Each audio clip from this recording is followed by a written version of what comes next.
नमस्कार मंडळी, जाणून घ्या मधाच्या ब्युटी टिप्स. त्वचा होईल मऊ आणि चमकदार. मध लावल्याने त्वचेमध्ये ओलावा टिकून राहतो. यामुळे चेहऱ्याचा सॉफ्टनेस वाढतो. यासोबत रंग गोरा होण्यासाठी मदत होते. मधाला कसे स्टोअर करावे? मध कधीच खराब होत नाही. दीर्घकाळ हवाबंद डब्यात ठेवता येऊ शकतो. साठवून ठेवण्यासाठी फ्रीज बाहेर ठेवणे योग्य असते. मधाचे हे उपयोग वाढवतील गोरेपणा. मधामध्ये लिंबाचा रस आणि दही मिसळून लावल्याने टॅनिंग दूर होते आणि रंग गोरा होतो.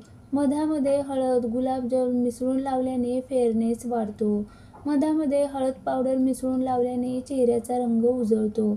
मधामध्ये बेकिंग सोडा मिसळून हातापायावर लावल्याने डेड स्किन निघून जाते. त्वचेच्या इतर समस्याही मध दूर करतो. मधामध्ये चिमूटभर दालचिनी पावडर मिसळून लावल्याने पिंपल्स दूर होतात. मध आणि लिंबाचा रस डार्क सर्कलची समस्या दूर करते. मध आणि कोरफडीचा गर लावल्याने डोळ्याखालील काळी वर्तुळं दूर होण्यास मदत होते. तसेच मध आणि टोमॅटोचा रस डोळ्याखालील डार्क सर्कल दूर करण्यास मदत करतो. व्हिडिओ आवडल्यास व्हिडिओला लाईक आणि चॅनलला सबस्क्राईब करायला विसरू नका.